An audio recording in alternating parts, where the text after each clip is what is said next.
Halo guys, Assalamualaikum warahmatullahi wabarakatuh. Balik lagi sama gua Mr. Pain. Oke, di video learning kali ini Mr. Pain akan menyampaikan materi mengenai Introduction of Ransomware. Jadi di sini Mr. Pain akan menjelaskan secara simpel aja tapi cukup lengkap juga untuk kalian memahami mengenai apa itu ransomware. Nah, langsung aja kita ke materinya. BTW nanti Mr. Pen akan ngejelasinnya itu secara sesimpel mungkin agar yang mungkin baru dengar apa itu ransomware juga ikut paham. Oke, langsung aja kita ke slide yang kedua.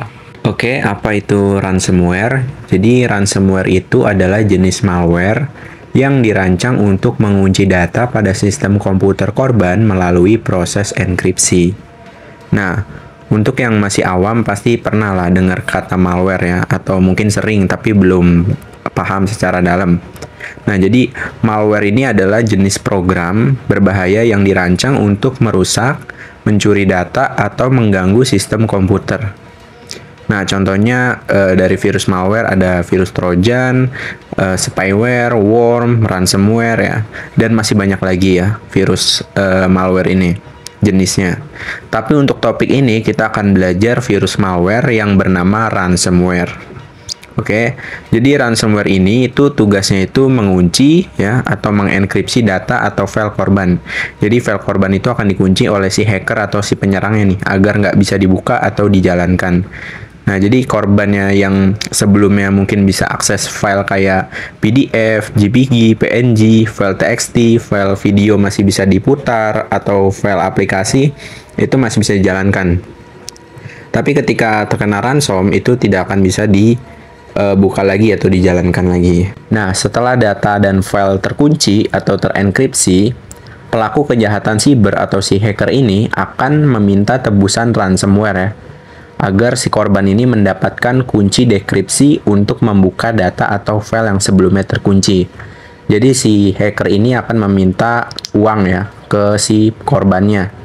Dan si korban harus membayar agar si hacker ini akan memberikan kunci dekripsi ya. Jadi kunci untuk ngebuka file yang terkunci itu.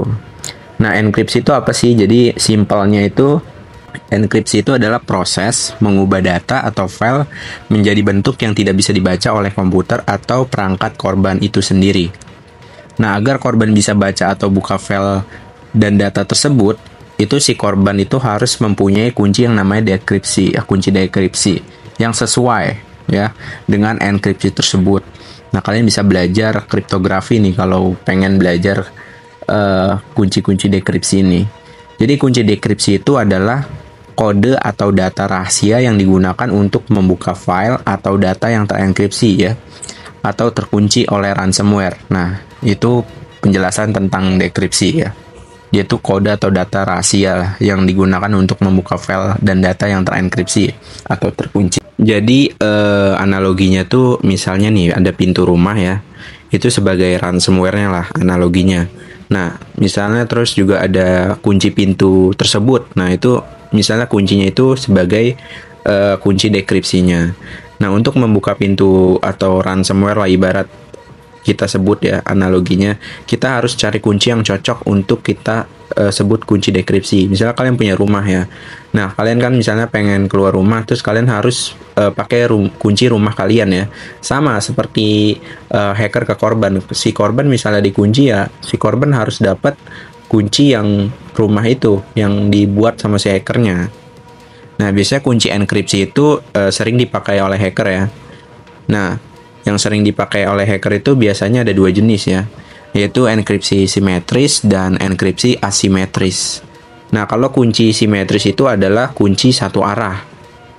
Kalau asimetris itu kunci dua arah ya. Simpelnya gini, kalau hacker pakai enkripsi simetris ke file atau data korban, nah tapi kemungkinan itu atau kemungkinan besar lah ya korban itu masih bisa membuka kunci itu tanpa harus membayar tebusan. Jadi si korban ini masih bisa lah ngakalin cara cari kunci dekripsinya. Nah, kalau hacker menggunakan enkripsi asimetris itu hanya hackernya aja atau si pembuat ransomware-nya aja nih yang bisa membuka enkripsi tersebut. Karena apa? Karena ada dua arah, yaitu terdapat kunci publik dan kunci private ya. Jadi simpelnya file enkripsinya itu dikunci dan kode dekripsinya juga dikunci sama hackernya. Jadi dua-duanya dikunci nih. Jadi misalnya si korban udah nemu kunci enkripsi, tapi malah kode dekripsinya juga dikunci juga, dan hanya si hackernya doang yang tahu kunci keduanya. Mau nggak mau ya korban harus membayar tebusan gitu. Biasanya hacker itu sering banget dia menggunakan enkripsi asimetris ini. Karena apa? Karena ada dua arah ya, si pembuatnya atau si hackernya doang nih yang punya kedua kunci ini.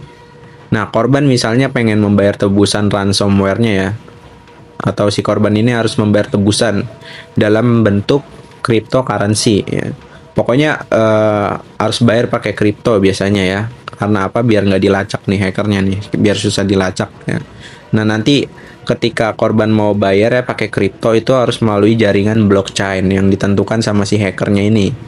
Nah, korban itu bisa pakai platform, misalnya amit-amit ya kalian jadi korban, kalian harus pakai platform misalnya MetaMask sebagai dompet uang kripto ya, kalian isi di situ. Nanti setelah korban membayar kripto ke penyerang atau si hacker ini, maka si korban itu harus kirim bukti pembayaran ke email hacker. Biasanya kalau terkena ransom itu si hackernya ngasih emailnya juga. Nah, kalau hacker atau penyerang ini konfirmasi, nah kunci dekripsinya akan dikirim lewat email korban. Nah, nanti ada dua file, yaitu yang dikirim sama si hackernya ada dua file, yaitu kunci enkripsi sama aplikasi decryptor. Nah, kalau aplikasi decryptor itu sebagai jalannya untuk membuka file yang terinfeksi atau terkunci lah. Nah, file-file yang terkunci akan terbuka semuanya. Tapi misalnya kalian terkena ransom, sebaiknya tidak usah membayar tebusan ya.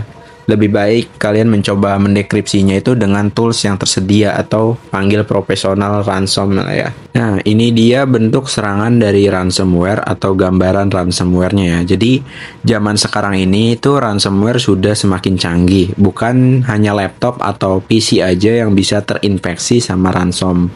Tapi smartphone juga sekarang bisa terinfeksi oleh ransom.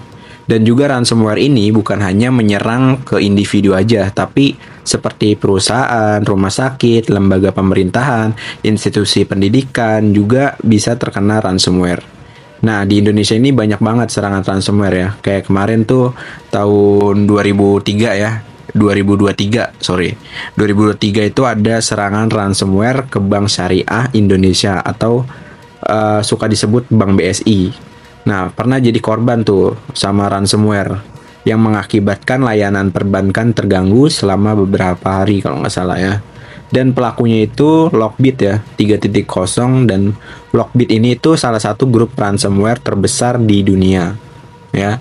Tentu Lockbit ini meminta tebusan dan mengancam membocorkan data nasabah jika tidak dibayar ya, sama BSI-nya, harus bayar nih BSI-nya ke Lockbit ini. Lalu yang ransomware serang itu waktu itu ada Pusat Data Nasional ya atau PDN, sempat viral juga tahun 2023, dan masih banyak lagi kasus ransomware di Indonesia. Nah, gimana sih cara kerjanya ransomware ini? Jadi ransomware ini akan menginfeksi komputer melalui berbagai metode, seperti email phishing, lampiran yang terinfeksi, atau eksploitasi kerentanan pada sistem. Nah, setelah berhasil menginfeksi, ransomware ini akan mengenkripsi file-file penting di komputer korban ya. Nah, intinya hacker itu pinter. Misalnya dia kirim email phishing, itu yang menarik si korban ya. Nah, agar si korban ini ngeklik atau ngebuka email tersebut. Entah misalnya email hadiah undian, atau email lowongan pekerjaan, tawaran diskon barang yang disukain si korban, atau yang lain-lain lah. Nah, makanya kalau hacker ini kalau mau menjalankan aksinya itu pasti dia profiling dulu ya, identitas si korban ini apa gitu. Misalnya kerjanya di mana, atau dia suka barang apa, hobinya apa. Kadang tuh si hacker ini akan profiling atau mata-matain kita dulu ya. Tanggal lahir kita, alamat rumah kita gitu, nomor telepon dan email kita ya, atau yang lain-lain lah. Jadi kalian hati-hati aja kalau misalnya sering posting di medsos ya. Kalian sering buat SG, misalnya bikin story di WA. Nah, itu hati-hati ya, karena sebaik-baiknya dan sepintar-pintarnya kalian itu pasti ada hacker yang lebih baik dan pintar dari kalian. Jadi kita harus selalu waspada. Oke. Jadi terus update lah tentang keamanan siber dan ethical hacking dengan belajar di kursus Mata Hacker ya. Karena materi dan praktek hacking itu lengkap ya. Kalian belajar di Mata Hacker, cobain deh, pasti kalian akan menambah banyak wawasan karena teknik-teknik hacking dan materi-materi hacking di Mata Hacker tuh sangat banyak dan sangat lengkap. Tentunya ada cyber security juga untuk keamanan kalian. Nah, ini dia proses dari ransomware bekerja. Jadi intinya yang pertama itu korban itu terjebak ya dengan umpan si hacker, entah lewat email phishing atau aplikasi bajakan, atau misalnya si korban ini nonton film-film dari situs yang rentan ya. Misalnya dia nonton film di situ, tapi bukan dia nonton film terus kena ransom, nggak langsung gitu. Misalnya si targetnya biasanya terpancing ngedownload filmnya itu di situs rentan itu. Jadi yang disitulah ransomware bisa masuk ke sistem korban. Nah, lalu yang kedua itu malware itu terpasang di perangkat korban ya.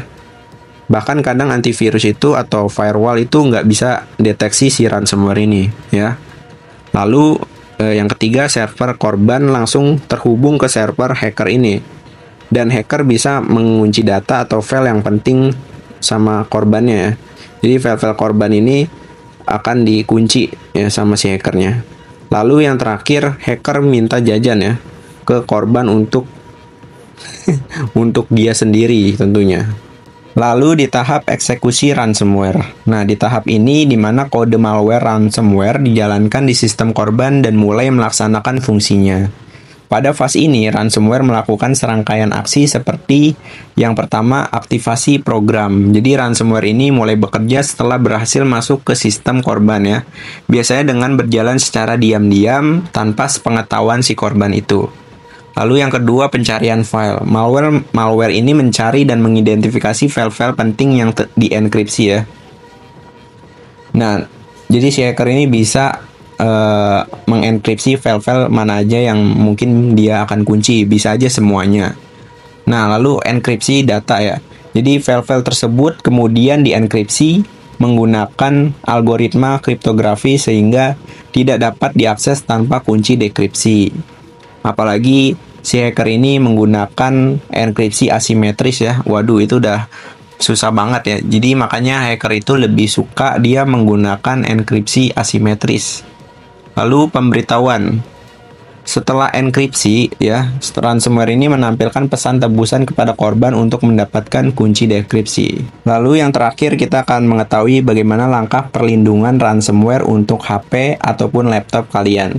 Yang pertama itu harus kalian update rutin ya. Pastikan sistem operasi dan semua aplikasi di perangkat selalu diperbarui untuk menutup celah keamanan. Misalnya kalian ada WhatsApp, sering-sering juga diperbarui WhatsApp-nya.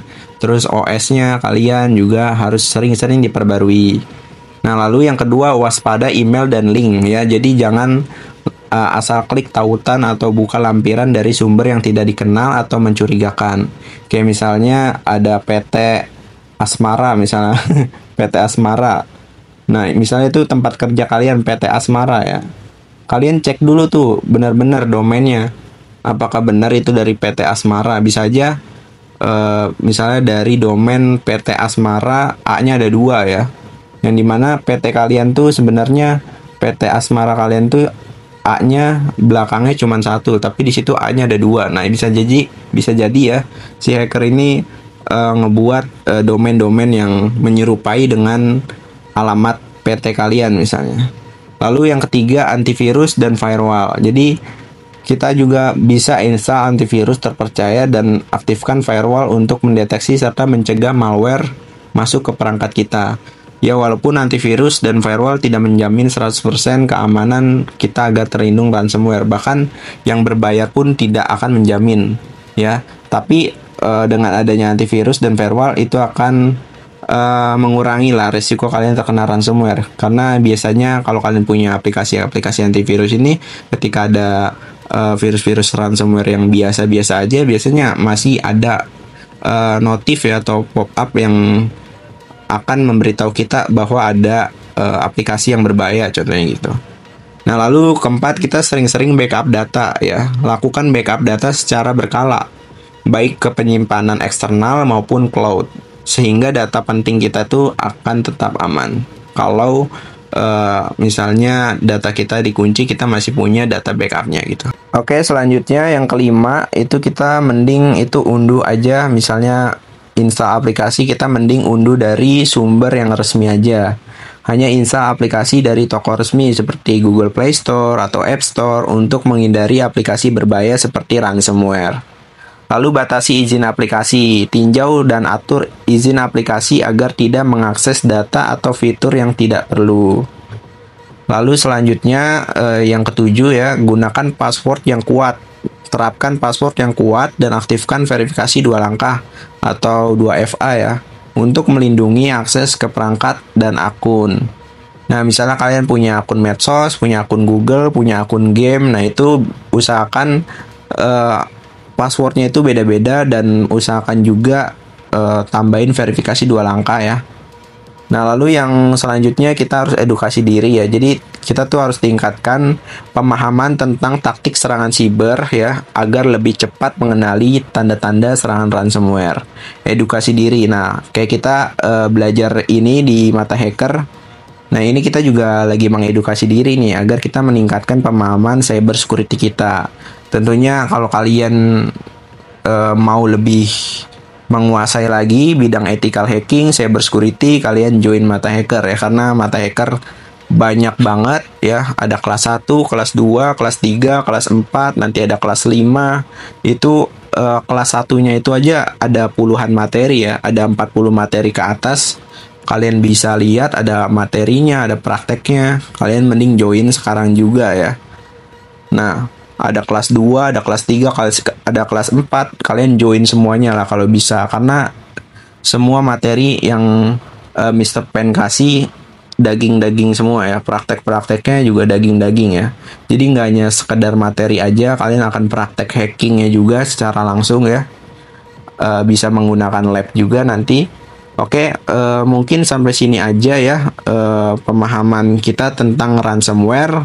Ya, agak panjang ya, 17 menit ke atas nih. Tapi nggak apa-apa ya, demi kebaikan kita untuk cyber security kita ya. Jadi tetap terus tingkatkan keamanan siber kita. Oke, mungkin sampai sini aja. Mr. Pen pamit undur diri. Kalau ada salah kata mohon dimaafkan. Oke, kalau kalian ada yang kurang mungkin bisa kolom komentar ya. Mungkin sampai sini aja, Mr. Pen pamit undur diri. Wassalamualaikum warahmatullahi wabarakatuh.